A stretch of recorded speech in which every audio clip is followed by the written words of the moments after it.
Fraudiola, the red-nosed gaffer, scratched the shit out of his nose. The guy is becoming unraveled, 'cause he knows Man City blows. All of the other managers used to fear their City match. Now that they have Pep's number, they can simply kick his ass. Then one rainy Sunday night, Ruben came to say, Fraudiola, Manchester is red, go coach in the Saudi League instead. Now all three of City's fans hate him, and he's scratching up his head. Fraudiola, just accept it. Manchester will always be red. Welcome back, everyone. Manchester is red, by the way. Have I mentioned that yet? What a weekend. What an absolute weekend. Danny already jumping in. Ahmad the Assassin. Diallo owns Manchester. Dude, Ahmad owns Manchester. Ahmad owns Liverpool. He owns it all. Sorry. Got to start things off with a bit of a festive note. That's the only Christmas caroling you'll be hearing from me. I'm not a big Christmas carol kind of guy, but what a big weekend. Are you guys enjoying yourselves? Are you guys riding high right now? Are you guys having a good day? Big weekend. The women's team, big up the women's team for beating Crystal Palace. I think it was 1-0 was the final score there. Gary O'Neill has been sacked, I heard, as Wolves manager. So what do you guys think? Should we go poach some Wolves players? I'm cooling a bit on Ait-Nouri, cooling a little bit on Cunha as well. He's got a little bit of a attitude issue. I'd still take João Gomez though, but let's see what else happened. Oh, Arsenal and Liverpool dropped points this weekend, so that was a bonus too, right? And Manchester is red. Also, sorry, I knew there was something else. I was just trying to remember what it was. We have a lot to discuss today, as Manchester United claim all 3 points against Manchester City in the first Manchester derby of the season and the first of Ruben Amorim's tenure as United manager. So today, of course, as always, we're going to talk about the performance, the result, what the press conferences had to shed light upon. We have a lot to talk about the starting 11 as well. So we are going to talk about all of that as always. Danny B. Yeah, you got me. You got me on a fun, festive kind of mood. Bandomac getting involved in the chat as well. Composed View. How are you doing, my friend? Good to see you. Bandomac. So I had a tab open in the background and wondered where the singing was from. That was me. Y'all can clip that up if you want. Maybe add it to your playlist for the holidays. Could be a fun little song to sing around the campfire or around the fireplace over the Christmas season. Let's talk about starting 11 and mainly the team selection, and obviously mainly the names who were not included. I'm sure by now you've all read or watched content regarding supposedly leaked lineups at United. There's a lot of stuff that came from Samuel Butthurst yesterday, and people jumped all over it, whipped themselves into a frenzy. I'll admit, I'm going into the match, I just assume that it was Samuel Butthurst kind of flexing his hate for United and the agenda. Could still be the case. He could have got lucky with a guess, but it turns out the lineup that was shared was in fact the lineup today. Onana, De Ligt, Maguire, Martinez. So Maguire, big inclusion. Pivot of Ugarte and Bruno, Mount, and everybody and all that. It's kind of starting to feel like Ruben Amorim is getting a little bit of a sense of maybe what his best starting 11 is, right? We're seeing less rotation to start now, later subs and things. Not only that, so 2 big names missing from the matchday squad altogether in Marcus Rashford and Alejandro Garnacho. So I'm also a big point of speculation in the last 24 hours. And then obviously when the lineup was announced, a lot of talk going on about the 2 of them not being included. Needless to say, that omission raised eyebrows and it raised a lot of questions. And Amorim was actually asked about this ahead of it by Sky Sports, I think. And he said, it's selection. We try to evaluate everything: training performance, game performance, engagement with teammates, push the teammates up. Everything is on the line when we're analyzing and trying to choose players. So it was my selection. Simple. He said, I don't want to send a message. It's simply evaluation. They know the players are really smart. Everyone understands my decision. I have to choose. It's simple selection. And he said, of course, the context is difficult. We have to win games. But he says you pay attention to everything. So he said he pays attention to every aspect of the players' professional lives. And he said the way you eat, put your clothes to go to the game, everything. I make my evaluation and they have to decide. We have a lot of players to choose today. That's interesting. What do you guys make of that? Let me see what you guys are going. Danny says rewind and listen to the jingle. Yeah, you can go ahead. Bando Mac, I did predict a 2-1 win, but didn't think it was going to happen. Yeah, I called a 2-2 draw. For a while there, it felt like it was just going to be like a 1-1 the way things were going. Yeah, if you guys have been watching the channel, you know that I refer to Samuel Luckerts as Samuel Butthurts. That guy's got an axe to grind. I was so like, it still boggles my mind that people bite at what he says, because the guy's literally been banned from pressers multiple times, and he never has a good thing. That he always pounces. I mean, of course, this guy. I mean, as soon as I saw who these leaks were coming from, these rumors, and saw it was him, I was like, well, who else but Samuel Butthurst is going to jump on a chance to, kind of dishevel United the day before a Manchester derby? Like, it's just the way it is. Are you talking about Samuel Butthurst, or are you talking about me? Because I've been called worse. He's lucky. He'll be lucky not to get banned again. I think that as long as he keeps getting punished and stuff, he's going to keep doing this he's going to keep writing it. It is what it is. Yeah, and like Danny says, Eric Ten Hag done the same with Sancho and got slammed by the press in terms of, yeah, exactly. And I don't want people to start jumping all over Ruben Amorim, calling him a bully, but like Maresca did it at Chelsea just a couple of weeks ago, and now we're doing something. No one wants to talk about that. And this is how you can spot an agenda, Danny's. Everyone in the media was ready to jump all over Ten Hag about it because it was Eric Ten Hag. People just didn't really like Eric Ten Hag for some reason. And I'll tell you why the media didn't like him. And I've said this before. If you'll indulge me, they didn't like him because he came in and he was winning. He was doing well. He finished third. He got a trophy, his first trophy. Like, he was doing better than some of the other managers. They didn't like that because the English media are very weak, and they have this weird complex where that's why the only time you're going to hear Premier League proven is from the media, because that's what they want to prove. They want to push that the Premier League is the best. And when managers and players come in, and that's why they hate Bruno. Bruno came in and has destroyed the league. But what are your thoughts on no Garnacho, no Rashford? I can't really say. Honestly, I really couldn't tell you if either of these guys was responsible for leaks or whatever. I feel like in Rashford's case, I'm more prone, just for me personally, to think that is more of a case of just his head not being in the right spot right now. And maybe Amorim picked up on that. It sounds to me like maybe Amorim is very perceptive, maybe a little bit of empathy involved. Maybe he's empathic, and he can just kind of sense these things. And he's like, you know what? And if I'm just not getting a good vibe, maybe just take the weekend and just chill. It's a lot of pressure. You're already under a lot of stress. I can see it just by the way you're training and whatever.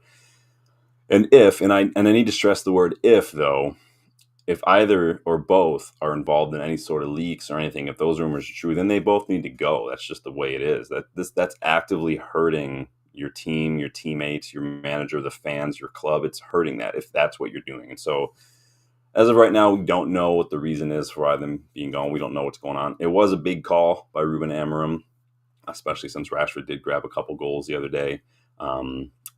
But we won, and so I think that could also say more about the decision to drop both of them. But you guys let me know what you thought about that decision from Ruben Amorim. Bandomek says, difference is Amorim said they start from scratch again, so they have to start putting in the effort and training. Yeah, I mean, it is what it is. I mean, I don't care if managers call it out. Like, I really don't.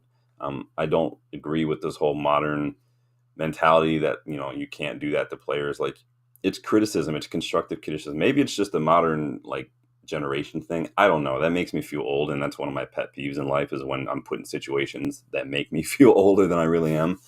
But, I mean, it's called criticism. I don't understand why it's so difficult to take. It really is. When I was in my bachelor's, I took a lot of writing classes, and you had to submit things for your classmates to read, and then you'd all come back the next week, and they'd all just tear into it and critique it. And it was one of the most mortifying experiences, but you get used to it. It's constructive. They're not there to make you feel bad. They're there to help. And that's what constructive criticism is. That's what the manager's job is.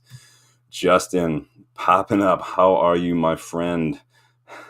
Such a good day to be a Manchester United fan. Good to hear from you. Danny says, on Rashford and Garnacho, good and overdue call. There's nothing wrong with letting somebody sit out. I think that if everyone's fit, maybe Dallo needs to take a little break now and then. There's nothing wrong with it. Goals for George. How you doing, my friend? Good to see you again.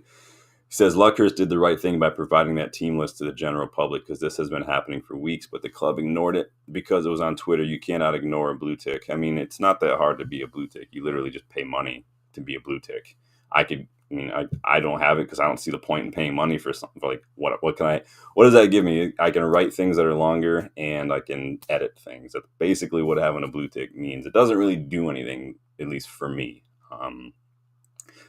It's just blue tick is what it is. But I mean, I don't ignore Samuel Butthurt. Sorry, I just always assume that everything he says and writes passing through a filter of anti-United agenda because he's butthurt because the club doesn't like him and the shit that he spouts.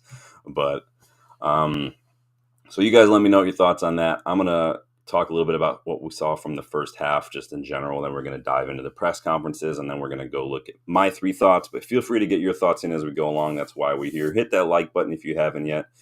I didn't even say the name of the channel yet because I was caught singing a jingle. We are United versus everybody. Subscribe to the channel if you are new as well. We are on the road to 3K. You absolute legends got us to 2K last week, so I think we can push to 3K before the end of the summer transfer window. It's a modest goal, right? I don't think it's too big of an ask, but let's do it.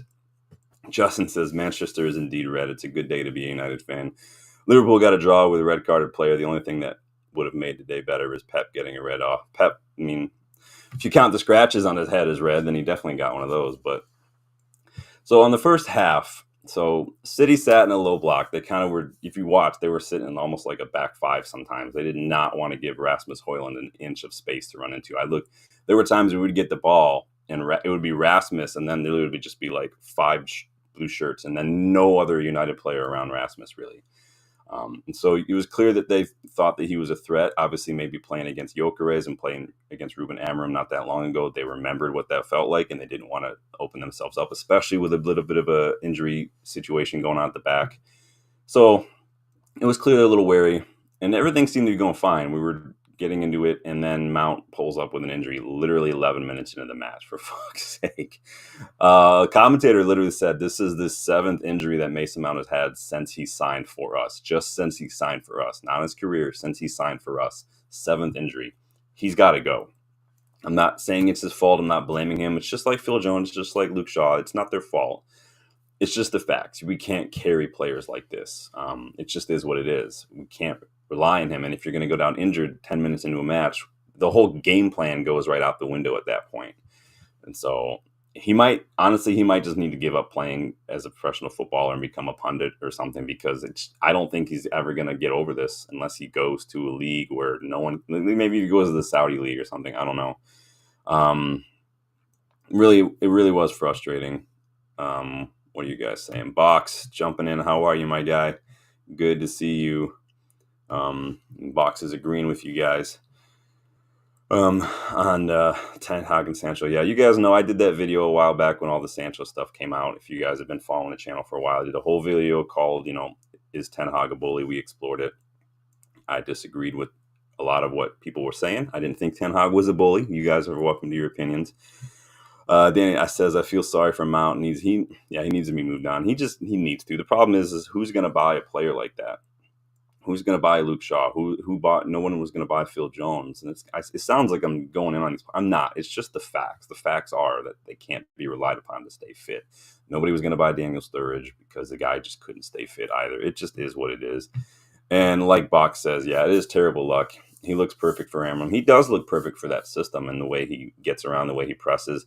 And honestly, the way we've been seeing some of his link-up play, his creativity in the final third, he's really kind of shown that off in the last couple of weeks. It's just, let's hope it's not too serious. Amorim said, he felt something. Let's see what happens. But if he can't stay fit, then we have to just start moving on. Same with Luke Shaw.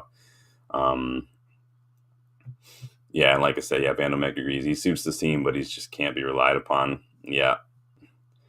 RSV, how are you? Good to see you. Big up. Would have been nice if we won by more goals if it weren't for Hoyland's bad first touch and Bruno's misplaced passes. That could have been a bigger scoreline.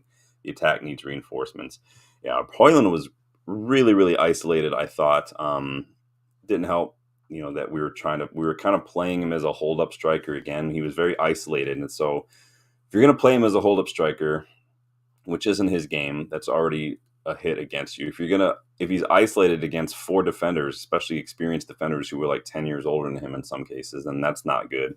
And then if there's no other players on his team within 10 yards of him when he gets the ball, I mean, what is he supposed to do at that point? He was getting pushed and pulled all over the place. Kyle Walker was following him and then dropping to the ground like he got shot. Like, what the hell is Kyle Walker? Kyle Walker is a disgrace. It doesn't work when you play Hoyland as a hold-up striker. It just doesn't. We have to stop doing it. Xerxes can kind of do that, but again, you need movement around you if you're going to play with a hold-up striker, and we didn't have that. Nobody was getting forward enough.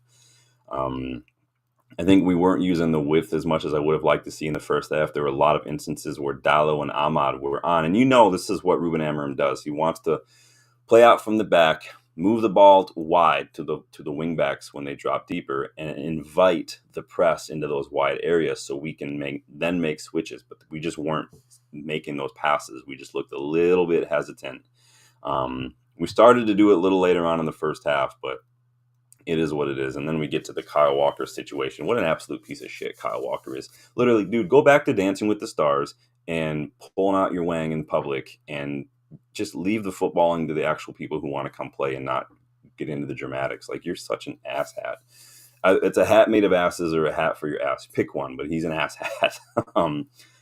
What else happened in the first half? Bruno's corners, again, shit. The dude, you could literally let Bruno take 100 corners and he might beat the first man like once, I think, maybe. Just take him off corners forever. He's done. He's never really had a good corner, in my opinion. It's either he can't beat the first man or he does one. You guys remember Adnan Januzaj when we had him on corners and they were like, he would put it in and it would just be looped super high and come down really deep. Like, that's what Bruno's corners are when he's not hitting the first man. And then we concede on the set piece again. It's just ridiculous. We definitely looked the more dangerous when we were getting the ball in the first half, and then that set piece just kind of kills it. Second half started the same way because City were just very comfortable on the ball. Because they had the lead at that point, right, going into the halftime, forced us to come out of our shell a little bit, to come out of our shape a little bit, press a little higher, and it kind of played into their hands a little bit. We had to take more risks. We had to open up space. But honestly, they never really looked a threat. I was not once in open play, never really worried about City. It's only on set pieces. I was frustrated at the fact that we didn't make subs until almost the 80th minute. You guys let me know what you feel about that, because we used to go in on Ten Hag for not making subs until late, and Amorim waited till about 12 minutes left of regular time. Box says a few Chelsea players going the same way as Mount, James and Chilwell. See, injury prone now. Yeah, Reece James, I don't know why they made him captain. Dude is never fit. Chilwell's been a sick note since he arrived. Yeah. Danny says he needs to take pay off, retire work for 8 teams or something. I think Mount needs to make a decision, because if he needs to start going to his own doctor, or he needs to start thinking about another career in football, whether he wants to start going for his coaching badges or get into some punditry or what. But the dude needs to, maybe he could just start his own podcast or something, call it like the physio room or something, the Sick Note podcast, and he can just talk about stuff. I don't know. Walker's dive, Oscar worthy. Oh, did you guys see what Rasmus Højlund put on Instagram after he's given it to Kyle Walker on Instagram? I'm here for it. I love it. I was dead when I saw that. RSV says Ten Hag should be on trial for his crimes against football. Picking Rashford and Garnacho over Diallo itself is a crime. A lot of people going in on Ten Hag for that, and I would criticize him too. Now, to be fair to Ten Hag, Ahmad was injured for a minute to start the season, I think, last season, and he wasn't fit until like November-ish or so, I believe. And then obviously he was on loan ahead of that, so can't give him too much stick. When he did come back, he was playing a little bit more. But I think Ten Hag said he wasn't like fit or something. I don't remember, but yeah, he does have some blood on his hands in that regard. So yeah, subs until the 78th minute.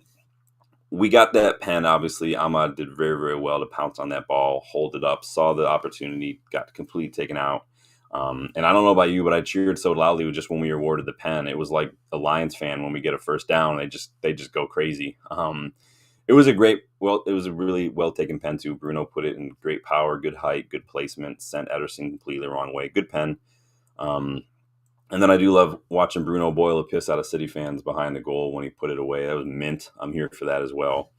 And then Ahmad is him again, alert to the situation, pounces on the ball, beats the keeper, beats 100 million Gvardiol for the winning goal, puts the ball trickles right underneath Guardiola's legs, goes right in. 100 million for Guardiola, by the way. The dude cannot defend to save his life.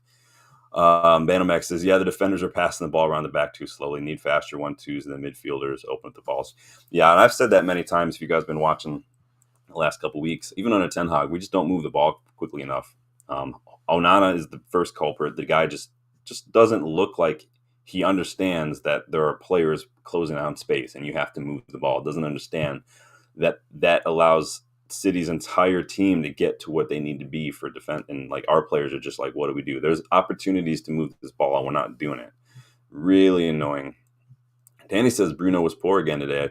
Probably wasn't like his most outstanding game. I think that the game plan kind of went out the window a little bit when Mount got injured, because then Bruno got pushed up. Kabi Manu came in, and Bruno's whole plan was completely switched. And so I don't think we really planned on Mount going down injured 11 minutes in, right? RSV says not starting Garnacho and Rashford was a massive blessing. It turned out to be, doesn't it? It turned out to be. It's a good thing we won. Danny says, now what do you say on X? Oh, man, what did Rasmus say? He said it was like Manchester is red, violets are blue, something, something, and the Oscar goes to, and it was like a photo of Kyle Walker falling down because obviously he was play acting. Honestly, Kyle Walker should have been sent off just for that alone. Like, that's disgraceful. Like, you already should have seen yellow for the foul, and then you're basically diving. We're going to call that diving. That should be 2 yellows in a row. Give it to him. Get him out of here.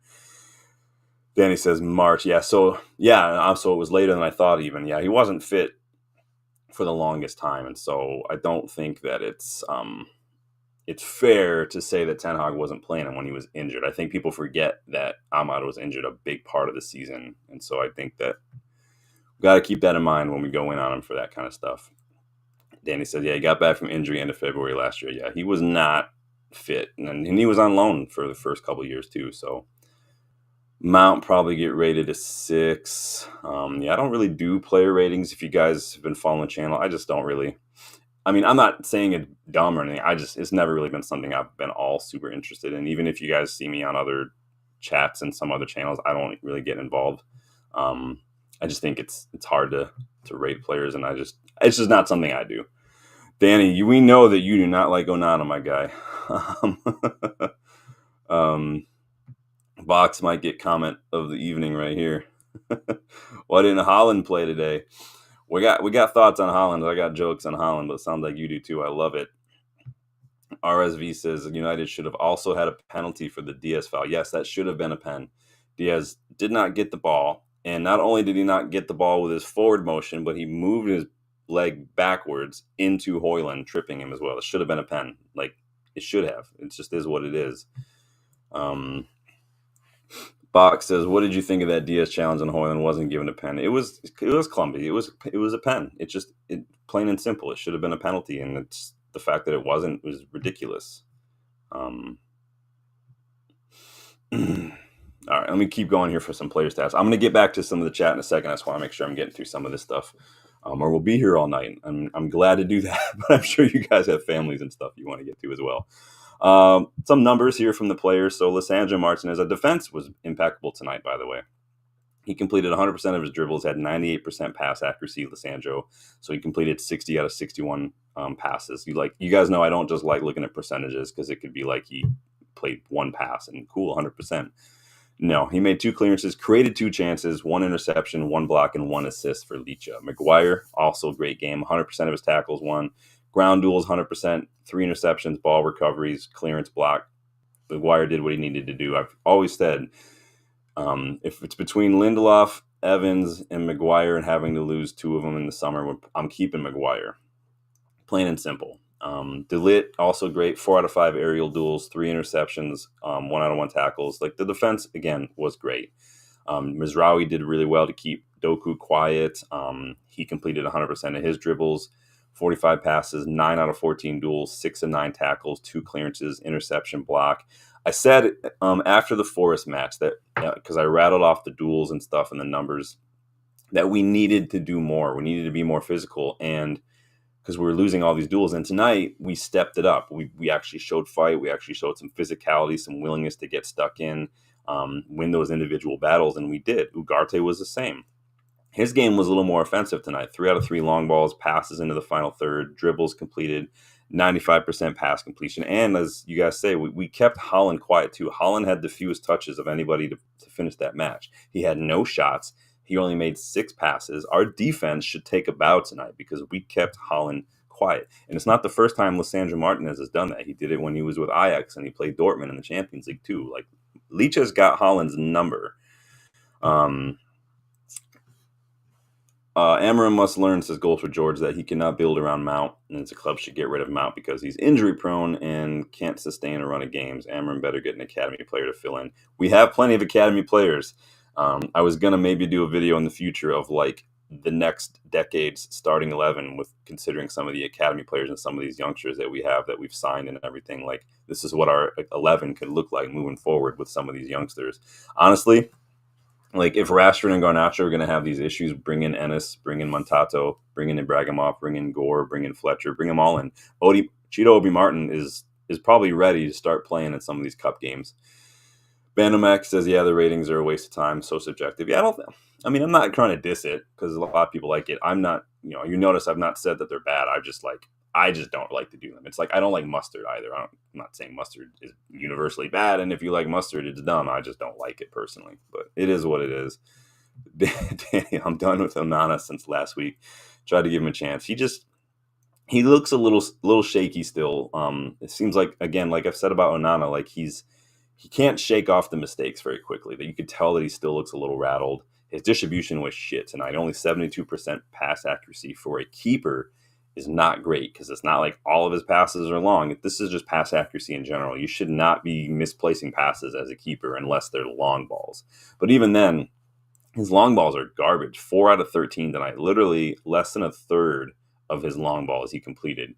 I did appreciate him going completely wild after the final whistle, though. He was all over it, and I love it. Dude is crazy. Xerxes, I thought, did fine when he came on, mostly just because that last like minute and a half of added time, he did so well to fight for that ball, to win that ball, to not give up, carry it into that corner as far as he could. That was crucial. That's the kind of thing I want to see more from us in these dying minutes, seeing out a lead, is stuff like that. Just be smart with the ball, fight for it, don't give an inch. And then he was giving it to City fans too after the final whistle, so I'm here for that. A little cameo from Anthony, lively as always. It was a little bit worrying. I don't know if you noticed. He was kind of asking Lenny Yoro what he was supposed to be doing as a wingback. So that was a little worrying that you're asking the teenager what you're supposed to do. Raja says, going to watch Uber Eats League. Watch along later, maybe. Oh, okay. Yeah, I thought, isn't McDonald's still McDonald's sponsor? I thought McDonald's sponsored League. Is that not the case anymore? Let me know. Yeah, Danny agrees, 100% a pen. Yeah, it was a pen all day. And I don't care who you are. De Ligt is great, playing world-class, man. Yeah, I like De Ligt a lot. He's not going to be perfect on the ball. He's not going to be fast, but he's a leader. He knows this is what he needs to do. He gets turned a little too quickly because he's just big. He's just a big, slow guy, and that's what's going to happen. But you're not going to get a defender who's a 10 out of 10 and everything. We're going to have to give a little to get a little. Fox says, on the live show, they spoke to ex-referee Mike Riley, who said the Diaz-Hoyland incident wasn't a pen because of the magnitude of the game. Oh, that's funny. That's such bullshit. That's up there with subjective offside. And here's the thing, and that's the situation that came up last year. If you remember the FA Cup quarterfinal against Liverpool, we were told by Howard Webb in the past. So Ahmad got a second yellow after he scored that winner, and was sent off because of 2 yellows. Obviously got a red card because he took his shirt off to celebrate. and the ref gave him a red card. That was my vote for worst refereeing decision of the season, by the way, if you guys caught our season award show on the end of the season. But we were told by Howard Red in those situations, we like to take the consideration of the magnitude of the game. And we don't like to give cards for those situations. So again, it's just inconsistency. I don't really understand the magnitude of that. It's just dumb. Dan Bandomac says he was impressed by Maguire. Oops, pressed it twice. My bad. Yeah, Maguire did just fine. Like I said, I rattled you off his stats. I don't have a problem with Maguire. He's much better suited to a certain system, but I think as the center in this three, where he doesn't have to do as much running, he doesn't have to be the one who receives that ball from Onana and has to turn quickly and find it. When he's not in charge of being on the ball and he can just defend and quickly feed it to someone else who's maybe a little better on the ball, there's nothing wrong with Maguire. And the problem with Maguire now is that his contract's up, and he's like 31 now. So you're in a bit of a pickle. So maybe we can get him on lower wages for another couple of years. But if he might want to go play someplace else, who knows? Roger says, "How was Leach and Martinez a butcher today?" He was rated. Yeah, you can rate him whatever you want. His numbers were great. Again, as always, I don't do the ratings though. You know that. Danny says, "Honestly, I wanted Slab gone, but I give him a year extension if you drop his salary down to 100K. I mean, it's up to him and the club now, basically. I think the thing with Maguire is that he likes to be at United. He wants to be here. I think he wants to be at a club of United's caliber, but he's just going to have to take a pay cut, or he's going to have to leave for free. I don't know. It's going to be one of those interesting situations. Then it says Haaland was in Leach's pocket. I mean, Haaland's still there from the FA Cup final last year. Haaland was in Leach's pocket that match too. It was like the first couple minutes of the game, Leach came in and just let him know that he was there, and City were crying for a pen. And I'm like, come on, you're not getting a pen from that. But yeah, Leach has Haaland's number for sure. Raja says, if Onana does not go next year, I don't mind. It's not a big problem. If he goes next year, I don't mind. I mean, keepers is not as stacked as it was. There are some keepers that I really, really like. Like I love Chevalier at Lille, personally. Obviously, we did that deep dive on Radik Vitek the other day. Our keeper who's out on loan, who's having a really good season right now.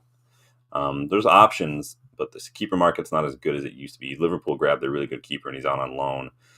Box says, I like the way Maguire tried to drag Walker after the dive, and then after the Diaz-Højlund pan incident, he went out to push the City players away who were seeing Højlund dive. Yeah, Maguire does a little better too when he's not the captain, and he doesn't have to remind himself, oh, I've got to be the captain. I've got to do this. When he's got the armband, Maguire tries to overcompensate a little bit, and that's where he starts to kind of make those mistakes. Maguire just needs to take that pressure off, do the simple things, do them well, and that's it. MG not going to yell today though. Danny says Dallo was poo again. Yeah, Dallo didn't look great. I'm going to talk a little bit about Dallo here in a second. Yeah, and Box agrees he's really declined. I mean, there are some aspects of Dallo's game that he's not ever really been great at. Like his final ball is garbage. He switches off a lot in one-on-ones and defending the back post especially. But his mentality was here last year, and for some reason the mentality is completely gone. He just looks completely not confident whatsoever. Ligue 1 has the dumbest sponsorship ever. Uber Eats and McDonald's, says Raja. Yeah, I don't really watch the French League just because I don't have the channels that it's on. But you guys are giving it to the Dallo, man.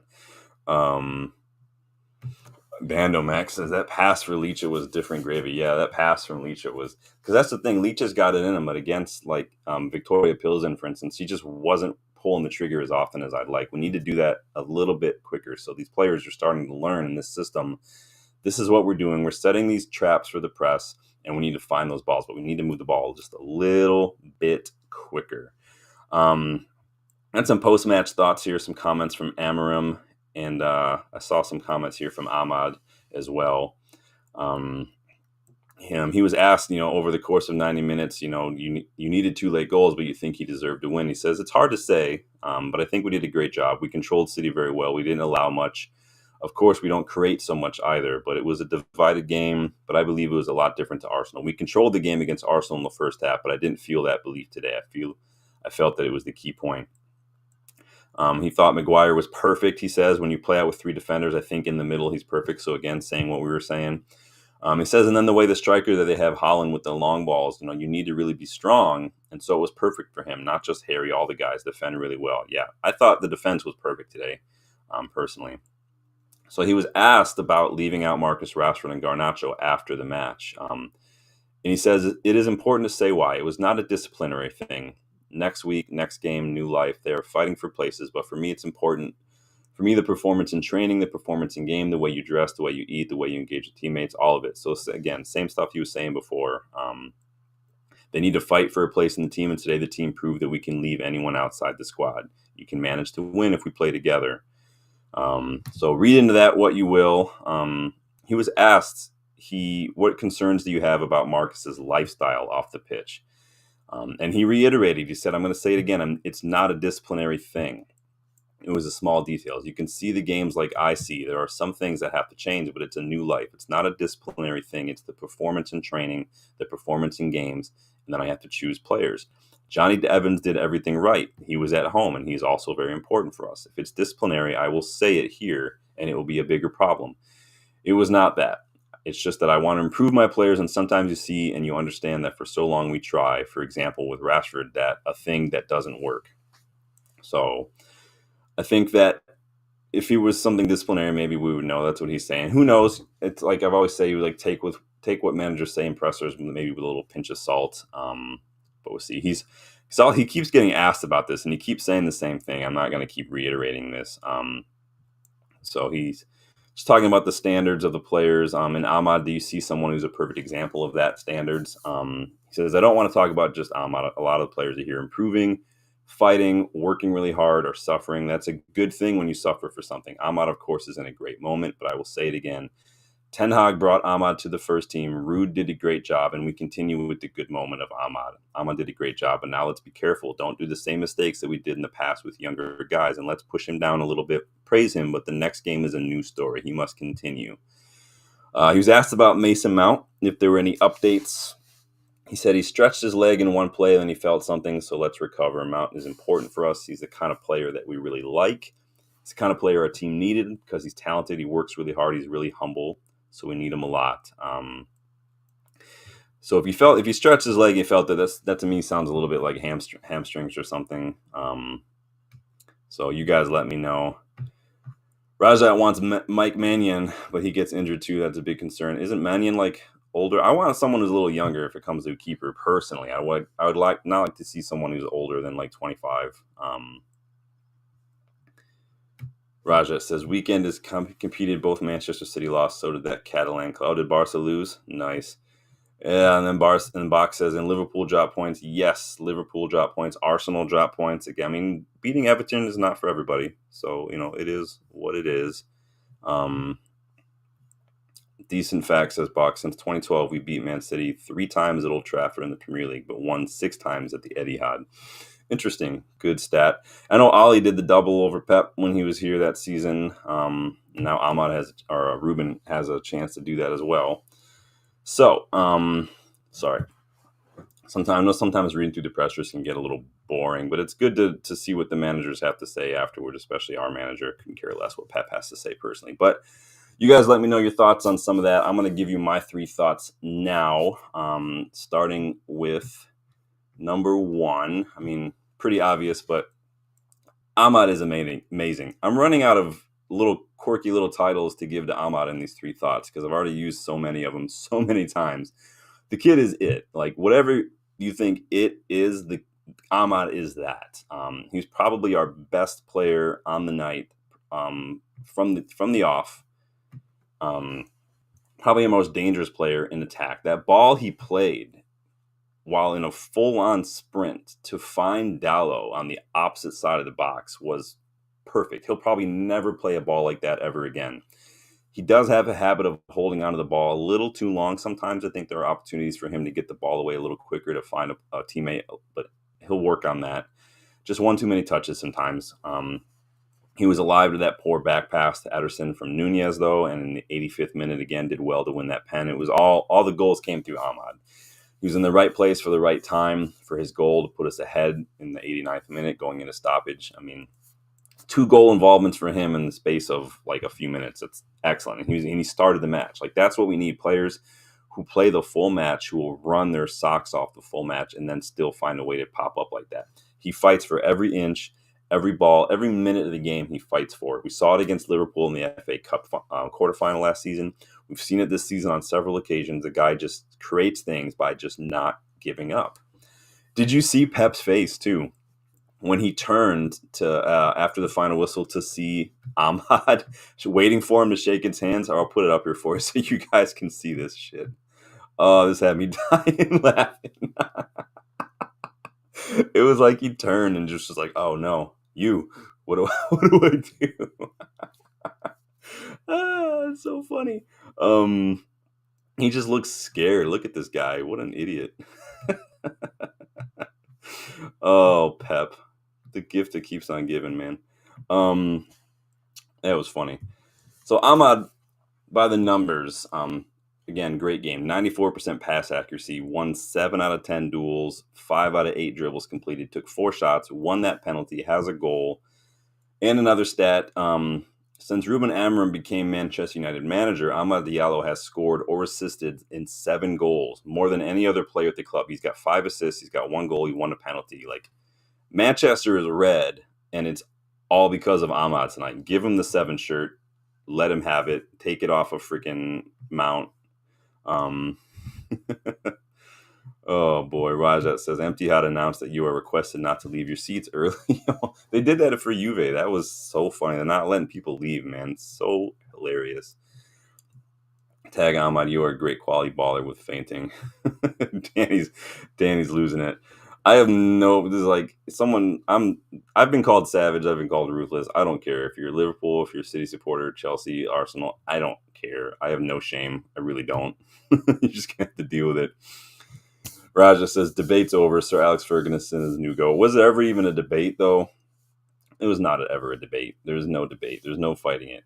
Like 1 win in 11 matches now. When has that ever happened to Sir Alex ever?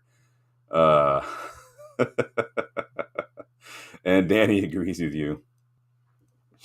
Rajat's just testing out all the emojis tonight. He just wants to see if they all work. Look at them all. What is that, like 20?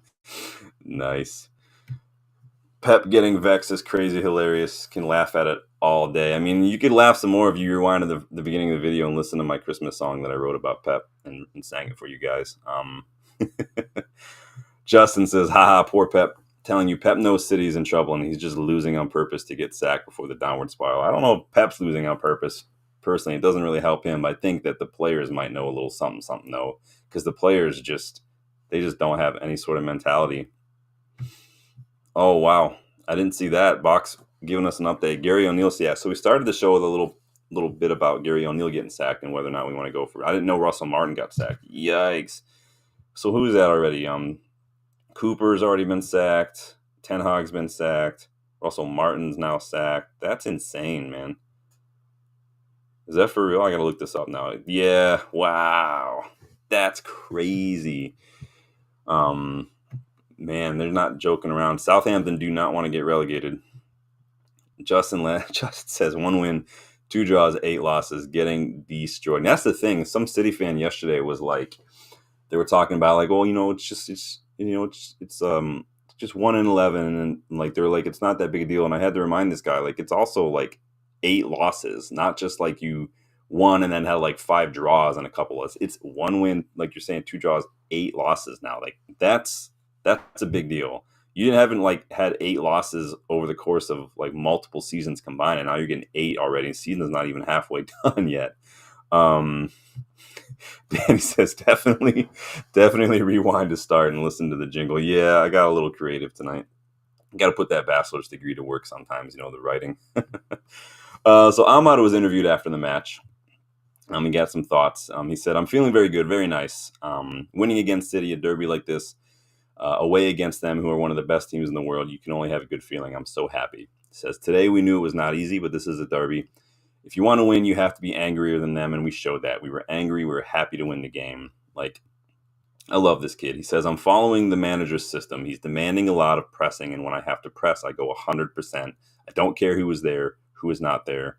I was happy to win the first penalty. I tried to shoot, but it was maybe a little bit smart to say the defender was coming and he touched my leg. So it was a penalty. It was. Says the second one, we know Licha is a good player to give you this ball. In the beginning, I didn't believe in the ball because it was going too quick, but I touched the ball and I score. So happy to score against City. So happy to win this game. I want to enjoy this moment today, and let's focus on the next game. He said, I would have preferred to celebrate this one at Old Trafford with the fans, but I just celebrated like when I score every time. This is not disrespect to City fans. I just want to celebrate my goals. I'm a chill guy. I just want to celebrate. I love this kid. Have I mentioned that? I love Ahmad to death. Give him the 7 shirt. I'll say it again.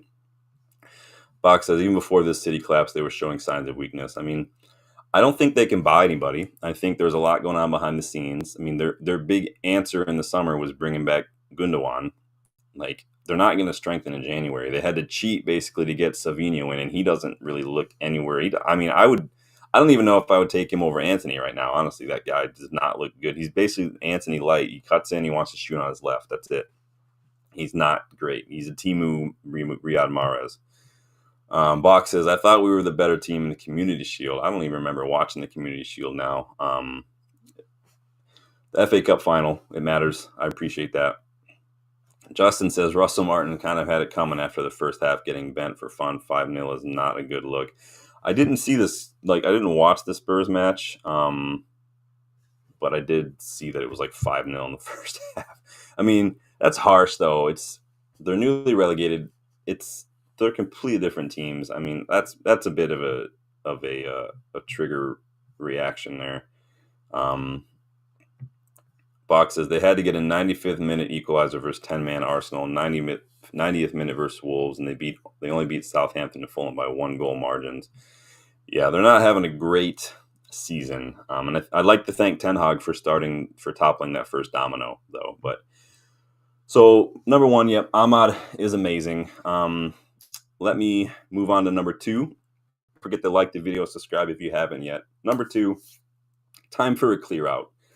I don't want to put a negative light on such a big derby win, right? I don't like doing that, but it bears repeating that this isn't even really about just selling the players necessarily anymore. This is about the fact that Amorim deserves better players. He deserves players who are better suited for this system. And if we need to sell to buy, then just slap a for sale tag and everyone help make it a BOGO sale. Buy one, get one free. I said before that strengthening can also mean getting rid of players. And I mean it. Addition by subtraction sometimes. We have too many players who either don't fit the system, they're passengers, they don't have good mentality, or they're just not good enough. And I also now want to see what kind of players Amorim and the club work together to identify and bring in to help better suit the system, because we're seeing it work. It's slow going, but we're seeing good signs, right, of progress with players that aren't even his. Imagine what he can do when he's got his players. I like all the players that we have been linked with, especially guys like Nipan, the younger guys. But I think that guys like Rashford and Mason Mount, they need to go. I don't know what the issue is with Garnacho, but if any of the rumors are true, he needs to go as well. I do feel for Mount, like we've said, in terms of injuries, but the fact remains that, like Shaw and Phil Jones, he can't be relied upon to stay fit. He has to go. Dallo needs to go. His final ball. I wrote this. This is literally my note when I was watching the row. I said, OMG, Dallo's final ball is so shit. It's so shit.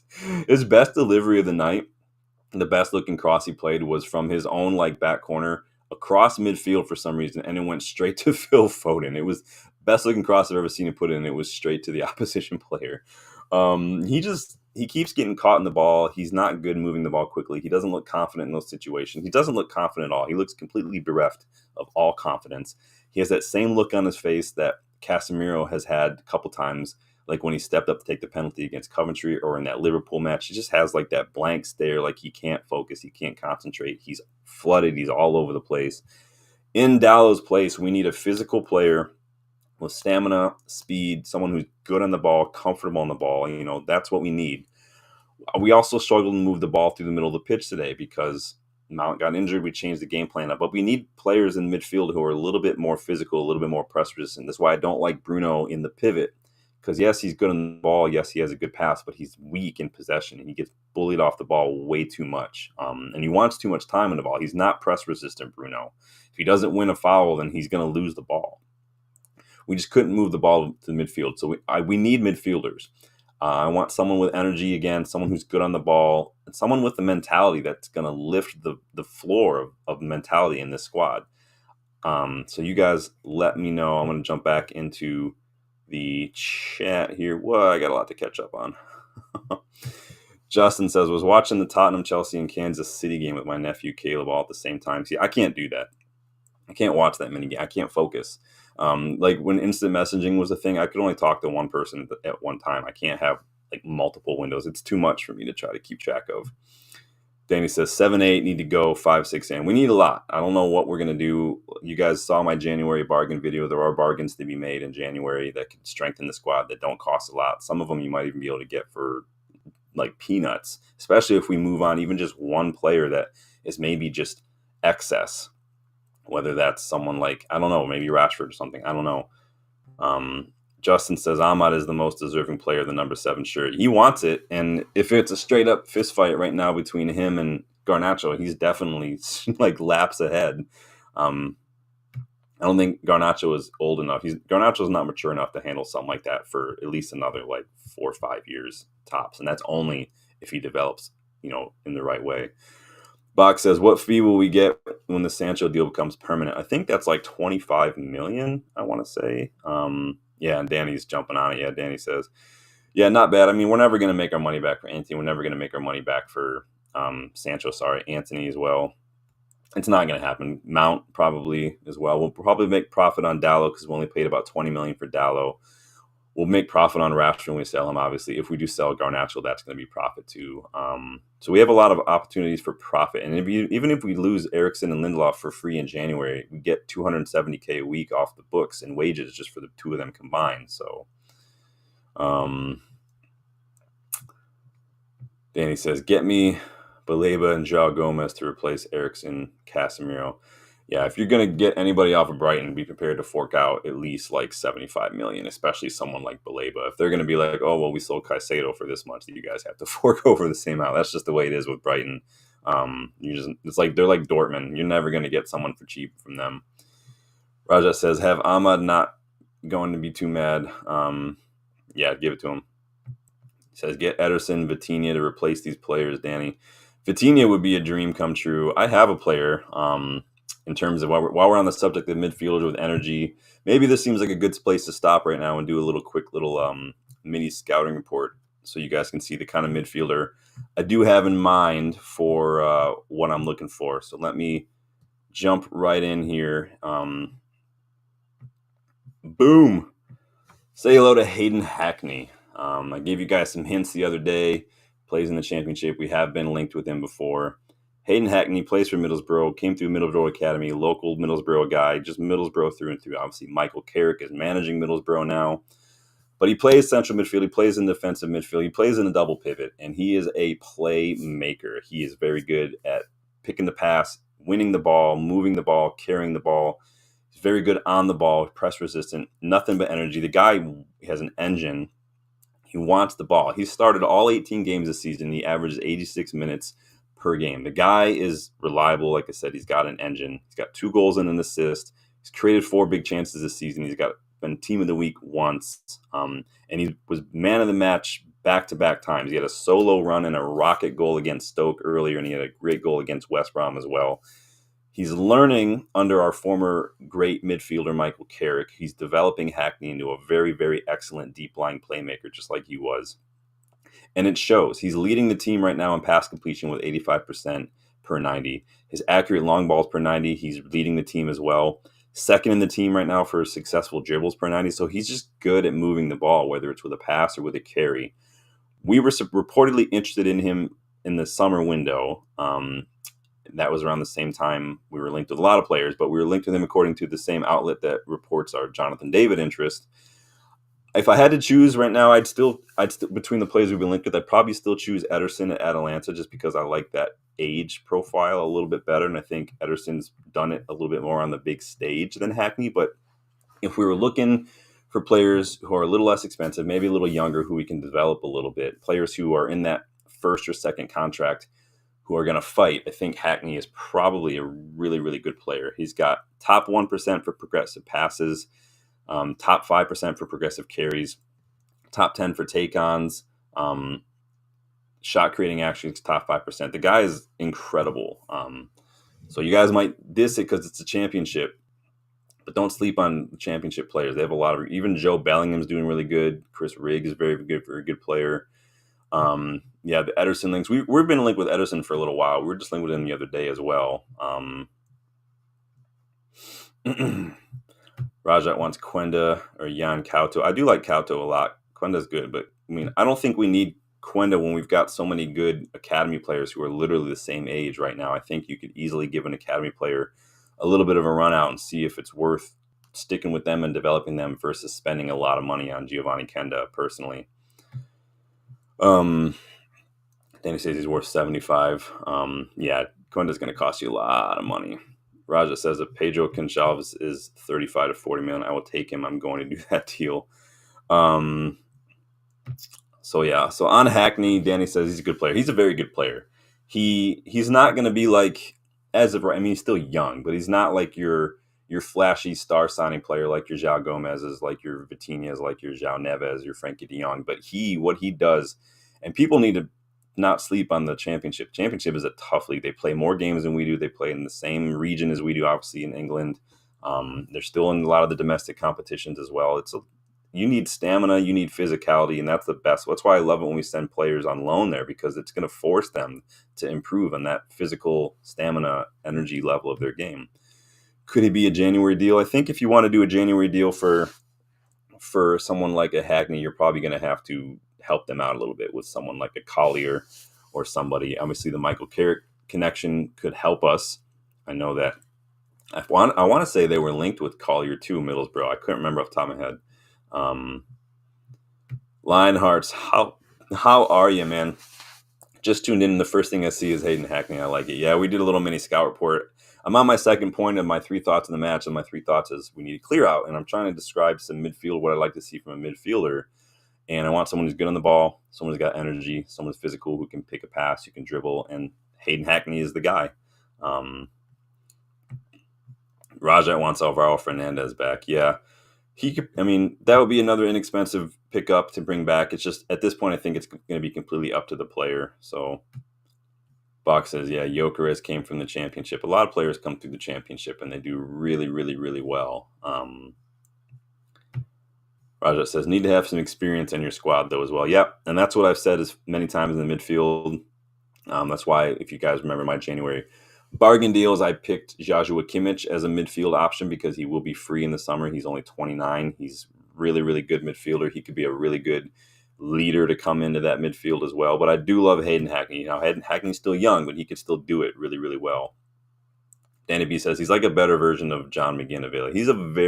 He's got very good passing, really good on the ball. I really, really like Hackney a lot. I think he's probably going to be due for a spot in the England team soon. He had a little bit of an injury towards the end of last season, and he was out for a little while, but he seems like he's doing fine now. He started, like I said, all 18 matches this season for Middlesbrough. He's averaging 86 minutes a match, so he doesn't seem like the injury has slowed him down at all. And as United fans, we know that, like, when we see someone get injured, we're pretty much, it's like basically when you cough once in like the 1800s, everyone's like, well, nice knowing you. Like at United, it's like, I felt something in my leg. Well, we'll see you 2 years from now. It's just the way it is, man.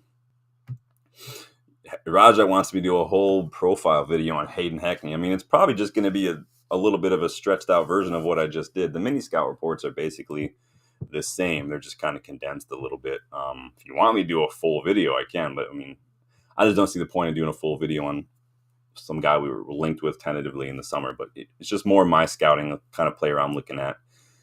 Lionheart says one needs to be fit for the championship. Yeah, that's what I said. It's a physical league. It's a marathon in the championship.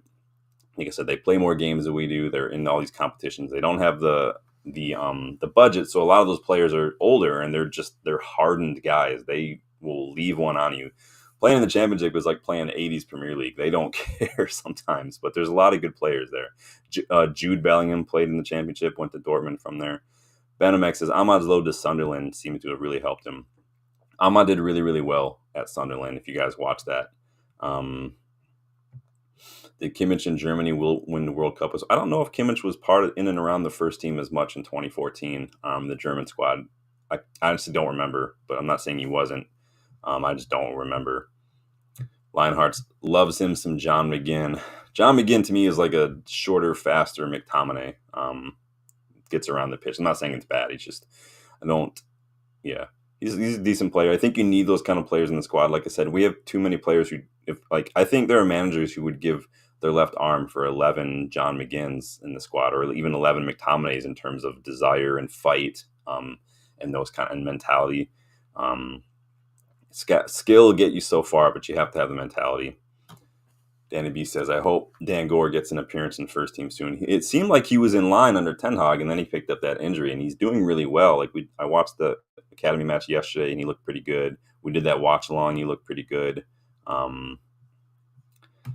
Raja says, okay, never mind, don't need to. I think that's cool. No, it's cool. We mean, if you guys have suggestions, we're thinking about. I just think you wouldn't get a lot out of it that you didn't just get. Is all, Raja. That's all. Danny says he deserves a chance. A lot of the youngsters do deserve a chance, especially overspending money on Quenda and, quite frankly, over some of the first teamers who aren't really showing it right now, personally. Rajat wants Job. I do like Job. He's a very different player than his brother. Job is definitely more of a drop deep, pick up the ball, and kind of dictate things. He's a bit slower, and it seems like he's a bit bigger than Jude, but I like Job a lot. He's a really good player. Box says Moyes at Everton used to use the championship to recruit players. I think you can get some really good players from the championship. Personally, like I did that scouting report on Gyökeres when he was there. Coventry have a really good young fullback, Van Ewijk, who's also very good, Dutch fullback. Cahill, Baines, Jagielka, Lescott. Yeah, see, if you have good scouts and you know what you're looking for, you can do it. Bandomax says Dan Gore looks very small. Yeah, some of these players, when they're young, they not all of them are the Cheeto Obi Martins, where they've clearly already grown. Like some of them are like, I think Manu still got some growing to do. I think that Garnacho probably still has some growing to do. I think that some of these youngsters in the academy are not fully grown yet. Harry Amos has probably got another 4 or 5 inches to grow. But yeah, some of the guys in the academy are small, but they're still only like 16, 17. You're not going to stop growing until you're in your early 20s, really. John McGinn Scottish version is that guy Rodrigo de Paul.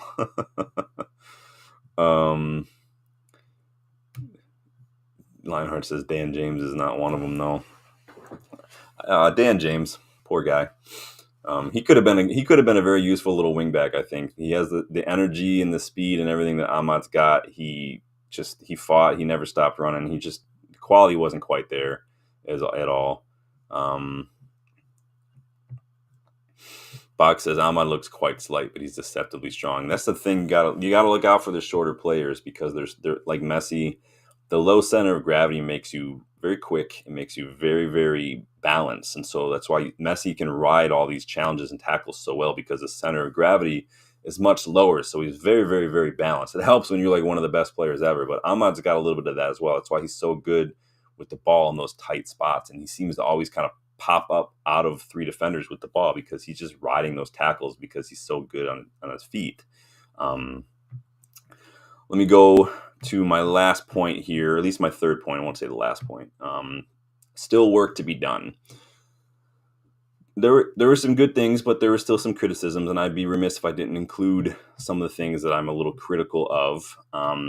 Fucking header on a set piece again. Not happy about that. It wasn't a direct corner kick to a header, but it was still a ball put back in the box and a header because that's just the way we do things. Thankfully, this time someone at least tried to jump and clear it. Unfortunately for us, that someone was Diogo Dalot, because when you're not very naturally a good defender, you don't really know how to attack the ball in those situations. So if you watch him try to jump, yeah, cool, he jumped, but he's jumping on his back foot.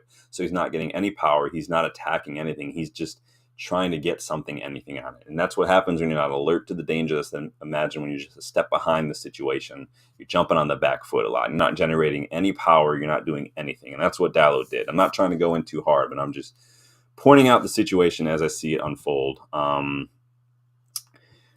So Onana on that situation as well, I thought could have done a lot better. He seemed to be caught in two minds. And again, this is where I start to think that some of the stuff from the last couple of games with him is creeping in because you can see him come off his line like he wants to come out and do something, but then the last second he steps back.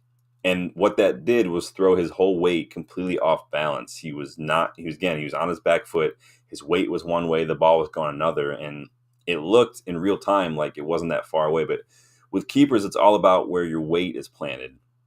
And so that's why you see them hop on both feet, so they can, when they finally move, they have good power. They don't want to be caught into one direction too much. So he didn't know whether to come off his line, whether to stay, and he's wrong-footed, off balance, and he should have gotten to it. It is what it is. The bummer was completely against the run of play because they didn't look dangerous. And again, we had to concede on the set piece. I'm just never confident we're not going to concede on a set piece when we give away a corner. The commentator said during the match, 44.5% of our goals conceded this season have been from corners. So that's fun. But we have to improve on that. It's so bad. Danny says, get me Franco Mastantuono, the future 10 of Argentina. I do like me some Franco. Rayon Cherki's another one I would like to see brought in as well. Malik Tillman, very, very good. Xavi Simmons. Let's get them all. Just get them all. Why not? We'll just rotate. Why not look at Matthias Till from Bayern Munich? Didn't he just sign a new contract not that long ago? I think if Matthias Till doesn't start, if Bayern if they go to Sane and Koeman and Gnabry, and they bring in more players and Tell doesn't get more minutes, he'll probably look for a move someplace because he's a good young player. I think he's a good development. I like Bino Gittins a lot as well. Duranville is very good as well. There's a lot of young wingers out. There's no shortage of young wingers right now. Lionheart says, I'm a wee bit late to the stream. Have you guys discussed what Bernardo said after the match? I'm coming to it. Don't you worry.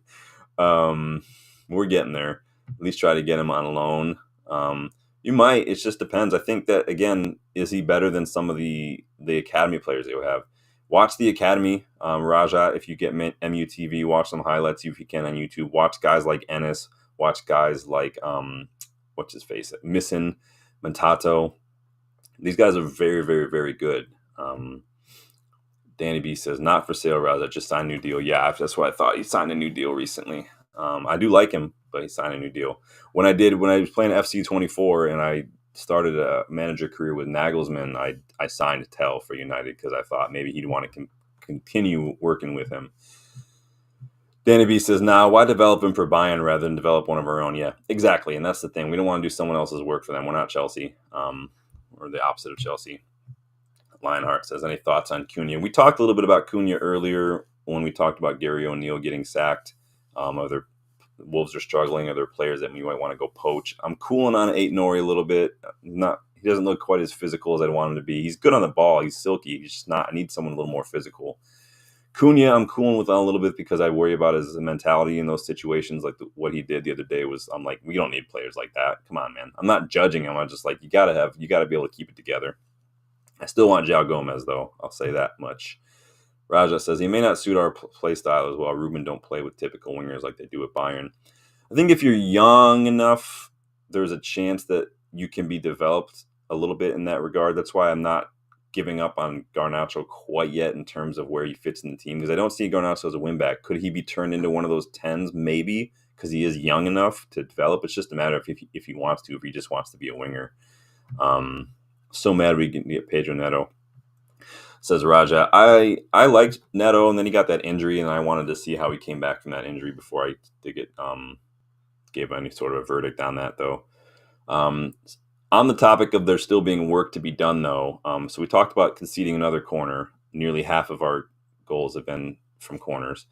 Took us 62 minutes to register a single shot on target again, and people will go in on Erasmus for this. It's not Erasmus' fault. We're not doing very well to move the ball. We're moving it too slow. And then when we did get it to the wide players, when we did get it to the final third, everything just stopped. It was like a team of Antony's on there. Remember when Antony would get the ball his first couple seasons, he just stopped. This is what we did. It's frustrating to see us get the ball into those good positions and then just come to a complete stop. We had opportunities to put the ball in the box to play a pass. And it's like they're being told, stop, let everyone get up. Let's move about. It's just moving around. It's a horseshoe pattern in defense. It's a horseshoe pattern outside the opposition box. We had opportunities to get the ball in. We just pass it around the edge over and over again until someone loses it. The chance is over, and then we're all transitioning. It's literally like we're training to transition from giving away the ball, like we saw in Amorim's first training session. We did this in the first half. We did it in the second half. It's just too many cautious sideways passes, not enough vertical passes, not enough forward balls. And it was frustrating. Like I said earlier, we had runners wide, no one's picking them out enough. We turn it up a little bit, but I'd like to see us do this a little bit more. We have opportunities to shoot. We keep passing it around the ball. It's really annoying. Um, like we had, and then some people just weren't good enough. There's still some work. Like the ball, I think Bruno had a really good chance, really good pass in like the 75th minute, and he tries to put the dink, and it just goes way off target. Just little chances like that. It's just not good enough. There's work to be done in terms of the clinical stuff because you can't afford to miss chances like that against Man City. You can't. That could have been the difference between 3 points and 1 point. Um, Lionheart says true that Shiz was crazy. What Shiz? Oh, the Wolves match. Yeah, that was insane. Fox says one of the Wolves subs had to carry 8 Nori off like a baby. I didn't watch the match. I saw a lot of the stuff that was going on after it, but I had no idea what was all kicking off on there. Lionheart says, hey, Anthony was actually been rather impressive the last 2 outings. I mean, comparatively speaking to what he's been, yeah, I haven't seen enough from him to show me that he can be relied upon to be that guy moving forward. On the match, I was worried a little bit when we lost Mount so early, just because mostly not because I'm like, oh, Mount's pressing, but it's like that was the plan, and when you lose a key player for your game plan 10 minutes in, their whole game plan gets shifted, and I was worried that it was all going to start to fall apart. And it worried me even more as the match went on because it was getting annoying because it wasn't even like City were dangerous. They never looked dangerous aside from that one set piece. In fact, looking at the stats, despite what Bernardo Silva might say, like we were dominated for 86 minutes, that's not what happened. The stats were pretty much even. Our possession was split. Both teams had 10 shots. Both teams had 3 on target. 1 yellow card. Duels, tackles, all that was similar. We had a little bit more interceptions, I think, and a little bit more clearances because we were just playing a little more defensive. But again, the difference in the 2 teams was the chances created. Despite what Bernardo Silva says, City did not create a single big chance. We created 3. We had an XG of 1.99. City didn't even have an XG of 1. They had 0.91. So it wasn't a thing of one team was better for 86 minutes and that was it. It was, no, both teams were pretty split. You weren't creating anything. We were creating more chances. And that the stats will tell you that. And even if you just watch it, and like I said, not once watching it was I worried that they were going to score from open play. Just like the Arsenal match, I thought we did well to keep them quiet. But again, we're just undone by a single set piece almost. I guess it's a plus that against Arsenal and City, 2 of the bigger sides right now, 2 of the better sides, we only conceded from set pieces. I guess you can call that a plus, but it's frustrating. That's why I said there's still work to be done. Lionheart says baby steps with Anthony. Yeah. Raja says Højlund still needs to improve his build-up play. I don't think Højlund's ever going to be that hold-up guy. Maybe if he gets a little older and he gets a little bit more, savvy with the way the league works. Banamex says City were awful. Thankfully, you can never count City out, but I mean, they just did not do well today. Thankfully for us, right? Play Anthony and tell him to keep it tidy. I think Anthony will be better on the ball than Dallo personally.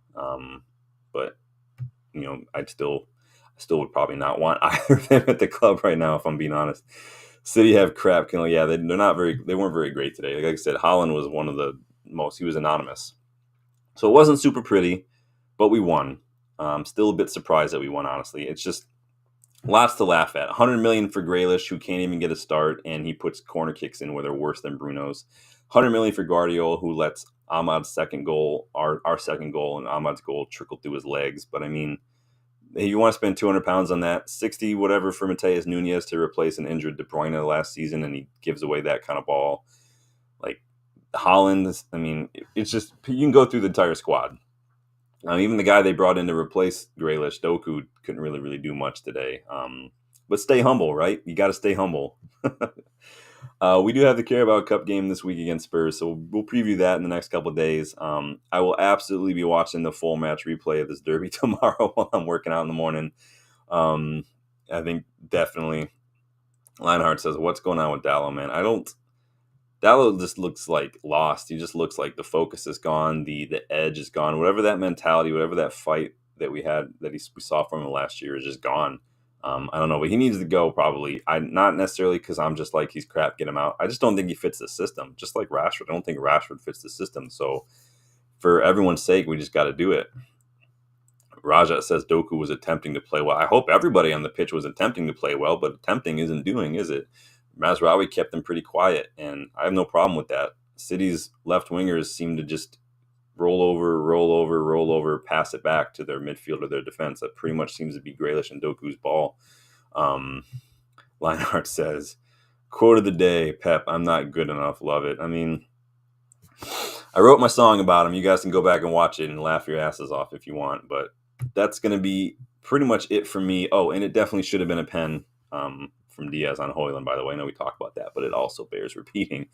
Raja says Dallo is probably getting tired. He might be tired. That could be it too. When you start to get exhausted, the first thing to go is your focus. So that could have a lot to do with it. He's pretty much paid every match. So I'm trying to be a little bit, give him the benefit of a doubt, but the whys aren't as important, like I've said many times, as the whats, and the whats are not good enough. The whys, figure it out and then make it better. If he needs a rest, give him a rest. I said the other day, like, just go give him a week off and let him go chill in like Qatar or something on a beach.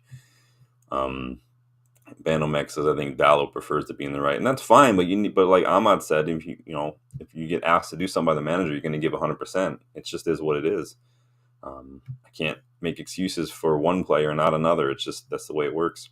Roger says not defending him. I think there's not many explanations. It's hard. We're not going to know, right? Because we're not in the players' heads. But you guys let me know. Hit the like button if you are buzzing for 3 points in Ruben Amorim's first Manchester derby. Hit that subscribe button if you like getting involved in the channel. You want to see it grow. You want to get us to 3K. You want to get more giveaways involved. Kyle Lacey, if you are watching, you did win the giveaway when we hit 2K, so you need to get me your details. United States of United at gmail.com. I'll pop that jersey in the mail for you. Get it to you hopefully in time for Christmas. Otherwise, by the end of the week, if I don't hear from you, I'm going to do another giveaway, and we're going to watch the wheel spin again. So get at me, bro. Thank you, everybody, for stopping by tonight. Who was your man of the match? Do we have to ask? I mean, come on. Just everybody all at once. Just say Ahmad and let's move on. But I will see you guys. Hopefully, if there's some news coming up before the Spurs match, we can jump on and get your thoughts on some of that stuff. But until then, thank you, everybody. Kleinhardt says, bloody hell, Kyle, get in touch. I mean, the first couple giveaways, we had to redo them because it was back when the channel was smaller. But some of the people just didn't get back to me, so we did them again. But we've got more people now, so... But I like showing my appreciation for you guys, as always. Spock says Ahmad, man of the match. Yeah. Ahmad, definitely. I mean, it's hard. I mean, the guy has been pretty much our best player. He's probably an early shout for player of the season, right? Or if you guys want, does anyone have any complaints about that? Like, there's nothing else I can say. Give him the 7 shirt in the summer. I have no problem with taking it off Mount. Like, he doesn't. It just is what it is. But thank you guys for stopping by. Lionheart's Box, Danny, Raja, RSV, Bando Mac. I saw Composed View in here earlier as well. And obviously Justin popping up. I'll call you tomorrow, Justin. Thank you, everyone. I'll see you on the next one. Enjoy the rest of your weekend. And then Manchester is Red. I'm not going to sing the song again. You guys can go watch Lionheart just taking the mic now. What is this guy doing? If you want us to listen to the song, watch the video to start. Hit the like button if you like the song. But thank you, everyone, for stopping by. I'll see you guys on the next one. Enjoy your Sundays. Later.